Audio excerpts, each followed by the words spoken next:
Alhamdulillah. Guys, tomorrow when we meet, doakan I get much better for my throat and also more importantly my kids and my wife lah. Especially kids kan. Sebab you don't feel good looking at others feeling the pain kan. But Alhamdulillah kita orang Islam, kita percaya it's not for nothing kan.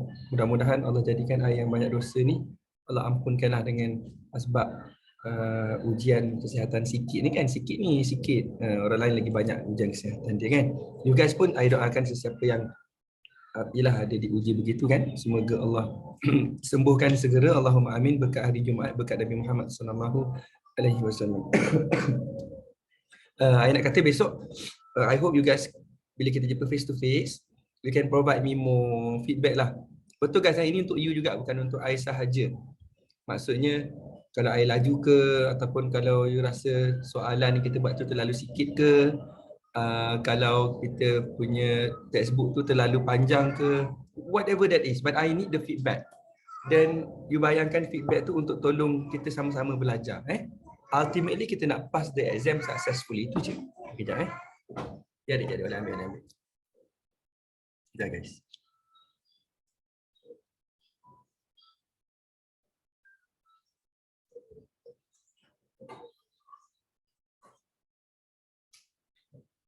Ini Ustaz nak kelas. Ini dekat kursi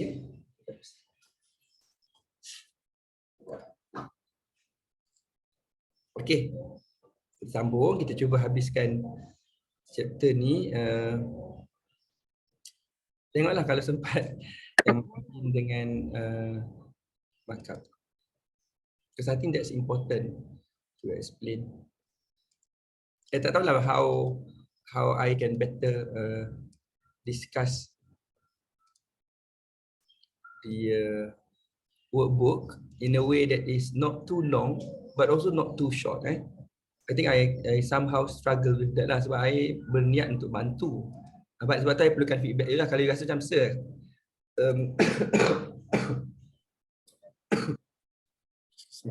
we think that we can read on our own untuk this part. Dan kalau bagi macam tu, I lega lah sikit. Sebab I tak nak assume ini student boleh baca dah. Dah kan, ini sikit, ni baca sendiri. Muka surat ni baca sendiri. I bukan jenis macam tu. Okay. Tapi I takut juga kalau sepatutnya kalau I should be like that. Sebab kalau you bosan kan, then tak efektif lah pembelajaran kita. Kan? Tapi ialah normal lah tu kan. Kita, we are human being. Sometimes ada benda yang macam kita mungkin kurang minat kan. But anyway, let's continue a bit. Boleh guys, big data, are you ready for that? This is the last part of the chapter. Boleh okay Boleh sir. Boleh, okay, thank you. Okay Ingat tahu kita manusia. You student manusia, I pun yang mengajar ni manusia. So kita kena interact lah. That's what I believe in education. Kalau tak ada hubungan baik atau komunikasi antara pelajar dengan guru, dia jadi tak efektif. So let's help each other. Big data, even the name big tu pun you dah tahu kan. Meaning it gives you some ideas. Technological advances including increased data storage. Kan bayangkan dulu nak kena beli apa? Pendrive. Sekarang kecil pun boleh store sampai apa dia panggil terabyte lah kan. Ada yang even larger than that. That kind of thing. And analytical capability. So dia bukan saja cukup space ke tak cukup space kan. Dulu banyak movie yang download kan, alamak tak cukup lah kan, kena delete lah contoh. Tapi it's not only about that. It's also about using the data to come up with some conclusions. Meaning you analyze, oh ini begini, oh ini rupanya konklusi dia. Kan, analytical capability. Okay, so ada dua. Have resulted in a new concept called big data. Big data is a term given to extremely large collections of data ataupun data sets that are available to organizations to analyze. Ada data yang banyak kan, ada kalau data sets ni maknanya sets of data. Set macam mana bahasa Melayu ni? Set ni macam kumpulan data macam tu lah kan, lebih kurang kan. Dia nak beli stationery satu set ke, dua set ke, tiga set macam tu kan. But not only that, the information are large in quantity, but not only that, you will need them to analyze. Okay, the internet, smartphones, social media, sensors, and other digital technologies are all helping to create big data. Saya bagi satu contoh lah tentang data ni kan guys. Maybe some of you already know this. Ada something called shopping complex membership card, betul tak? Kalau you pergi Lotus ke kan, atau mana-mana lah, Ion ke kan ada membership data. So you boleh collect points, you boleh dapat discount. Tapi mungkin some of us tahu, tapi some others tak tahu. Kad tu sebenarnya tujuan dia adalah untuk get data juga. Apa dia? Dia nak tengok your spending patterns. Oh, dia ni setiap kali datang Ion mesti beli Roti Boy. Contohlah Roti Boy. Ataupun kalau you pergi itu, tapi itu bukan Ion kan, dekat situ lah ada Roti Boy. Whatever that is, kan, tapi you beli certain product ni. So with that data, nanti dia ada email you, dia ada nombor telefon you. Kalau ada promotion, dia boleh hantar dekat you. Dia tak payah hantar promotion you, nak baca ke kan? All 1000 items yang dijual dalam Ion tu, you nak scroll satu-satu. Kalau I malas kan. Tapi ada satu benda yang memang you minat beli. Dia dah tahu. Macam ni dia tahu? Sebab you ada membership card tu, setiap kali you beli, you touch tu, dia collect data tu, dia tahu you suka apa, nanti digunakan benda tu untuk marketing. Nampak tak? So benda tu dah berlaku dalam kehidupan seharian kita. Let me give you one more example. Ini kisah benar berlaku. Orang ni I think few years back lah kot. Wallahualam. Dia nak pergi bercuti. Dia update dekat Facebook. Something like that atau Twitter ke apa. Kami nak pergi bercuti seminggu macam tu. Balik bercuti, kena rompak. As in, rumah dia tu kena, the house was broken into. Maknanya, based on some investigations lah, kalau saya tak silap, kemungkinan kecurian tu berlaku from either the neighborhood, kejiranan, ataupun orang yang follow dia dekat Facebook tadi. Sebab bila you bagi tahu, waktu orang tahu tak ada orang kat rumah. Bila tak ada orang kat rumah tu sedaplah orang mencurinya. Dan katanya itulah kegunaan data. Tapi contoh yang kedua ni, contoh yang jangan ikutlah. Mencuri kan. Yang kena ikutnya adalah kena hati-hati. Tak semua benda kita share dekat social media. Betul kan? Ini berlaku kan. Kadang-kadang kita share, now I am here, check in kat sini kan. Baguslah hati benda tu, I pun once in a while buat kan. Tapi kalau kita fikir balik macam semua benda kita nak semua orang tahu, payah juga kan.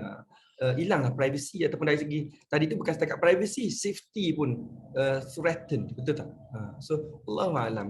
Nas'alukallah, yani nas'alullah as-salamah. Okay, anyway, ini yang penting, characteristics of big data. Volume, velocity, variety, veracity dan value. Kita ambil keyword dia. This is the place where again you can be tested in the exam, including kena explain. Kalau soalan ABCD tak ada masalah lagi kan? Oh, dipanggil objective test tu okey lagi. Kalau section C macam ni nak jawab. So dikatakan explain 3 characteristics of big data. Okeylah, daripada 5 you ingat 3 N. Okeylah. Tapi kalau ingat semua lagi bagus. Volume refers to the quantity of data being produced. Okay. Keyword dia adalah dia sebut quantity, tapi I would expect dia guna perkataan tu lah. Ni large organisation, tapi nak katanya large quantity you guys catat Volume here maksudnya jumlah dia. Jumlah dia besar. Velocity, the speed at which real-time data is being streamed into the organisation. Kan? Macam katakanlah you duduk dekat office, you nampaklah dekat bawah tu you ada office dekat atas, kat bawah tu tempat orang beli belah. Kalau you boleh imagine dekat Tesco, dekat Lotus kan. Office dekat atas ada cermin, you boleh nampak orang beli belah ramai berkusu-kusu kan. And then you boleh tengok kat komputer, setiap kali orang beli tag, dia inventory dia tag orang beli kat sini. Maknanya real time, very quickly. Tak adalah you nak tunggu dah habis semua, customer dah balik, pukul 10 tutup, pukul 12 baru pekerja you boleh balik sebab you nak key in lah apalah masuk semua. Oh, hari ni 1000 unit terjual. Lambat. Kan ini real time. Beli je pop, dia terus update. Itu velocity. How quick the data can be collected. Ataupun can be identified by you, can be processed, whatever lah kan. Tapi the point is speed. Variety. Modern data takes many different forms. Kan? Ialah kalau I think I terbayang guys, bila kata forms ni type of data lah. Kalau gambar apa ada JPEG kan. Kalau apa lagi kan GIF kan, GIF GIF. Kalau macam video ada MP4, ada MOV kan, ada banyak jenis kan. So different forms. Tu media, tu data, tu semua tu. Okay. Veracity betul ke ni kan? Orang kata sekian-sekian ni dah kahwin contoh. They argue that, they assert that using big data, you boleh actually verify. Perkataan veracity ni, I think comes from the verify. You boleh pastikan betul ke benda tu. So bila you bercakap tentang kebenaran sesuatu data, which is in Islam sangat penting kan, sebab tu adanya disiplin ilmu hadis kan. Nak pastikan betul tak benda ni datang daripada Nabi, nak kena verify. Ataupun adakah dia hadis palsu, contoh kan. So nak kena verify. Tu veracity. Last kali value. Maknanya apa? Tak semua data you nak. Betul tak? Tak semua data you nak kena connect. You nak data yang betul-betul ada value sahaja. Macam mana nak tahu dia ada value ke tak? Satu, dia boleh help you make decision. Yang mana kalau data tu tak ada, you will make a wrong decision. Contoh, you nak beli iPhone ke you nak beli Samsung? Contoh kan? So I bagi you satu data. I bagi tahu you bahawa kalau you nak buat decision, nak beli iPhone ke nak beli Samsung, I nak bagi tahu you bahawa dekat Terengganu ada jual keropok lekor. Maklumat tak tu? Maklumat lah tu. Tapi ada kaitan ke? Tak ada kaitan. So no value. Tapi kalau data kata Samsung walaupun bateri dia bagus, tetapi dia selalu hang. Contohlah, penting tak penting? So data tu adds value to your decision. Sebab data kan terlalu banyak. Tak semua benda yang gives value. Itulah cerita dia. So ni, ada kegunaan tak data? I kata you nak beli iPhone ke nak beli Samsung, I kata kat Terengganu ada keropok lekor. So tak useful langsung kan. So value tu merujuk kepada usefulness. So ambil keyword dia, volume maknanya quantity, velocity maknanya speed, variety maknanya forms, jenis-jenis data tu banyak, ada picture, ada video, bla bla bla. Veracity maknanya truthfulness, boleh pastikan ke tak, boleh kenal pasti tak dia punya kebenaran data tu, dan value ni merujuk kepada dia berguna ke tak, bernilai ke tak. Value kan. And lastly, you have data analytics. Kena tahu sikit lah apa maksud dia kan. Data analytics, apa Ali? Is the process of collecting and examining data. Kan, kalau sekadar collect data, senang. Tapi macam mana nak examine, nak analyze kan, analytics kan? In order to extract meaningful business insight. Kan?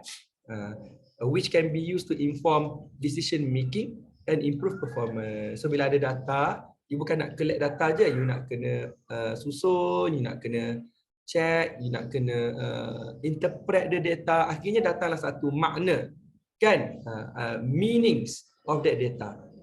Dia nak bagi tahu apa? Nak bagi tahu bahawa bisnes kita dekat department ni atau dekat region ni tak bagus. Customer profile dekat situ tak berapa suka jenis makanan yang kita offer ni. Tapi kalau dekat negeri lain dia suka. So kita fokus dekat negeri ni je untuk this particular product. Dia bagi you makna. Data tu bagi you something yang you boleh work on. Something yang useful. And then dia ada lagi istilah lain. Data analytics can be categorized into descriptive. Descriptive datang daripada perkataan describe, menggambarkan. Data tu bila you tengok, bila you analyze, dia bagi tahu you apa yang berlaku, explaining what's happening.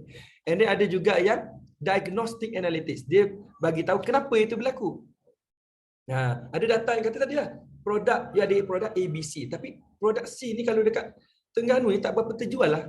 Tak berapa terjual tu adalah deskriptif, dia bagi tahu bahawa dekat Terengganu orang tak berapa suka produk ni. Tetapi kalau you ada lagi satu jenis analytics namanya diagnostic, dia bagi tahu rupanya sebab orang Terengganu makan ikan je. Kalau coki-coki dia tak makan, contoh kan. So they explain why it's happening.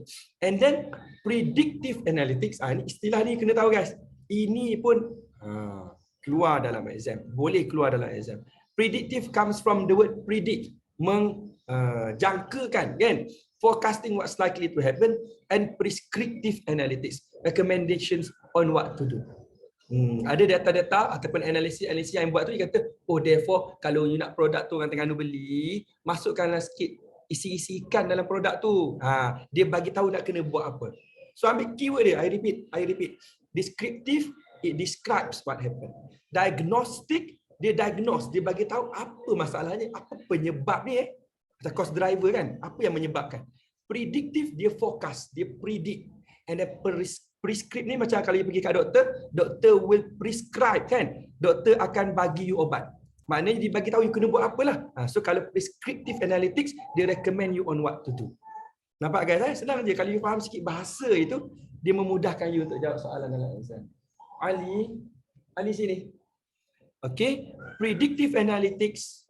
Tengok dia kata apa? Daripada 4 ni, predictive analytics are particularly relevant for performance management. So yang betul-betul relevant, semua penting, tapi yang betul-betul relevant untuk subjek kita ni adalah yang predictive. Dia punya ejaan dekat sama tau guys. Ada prescriptive, ada predictive.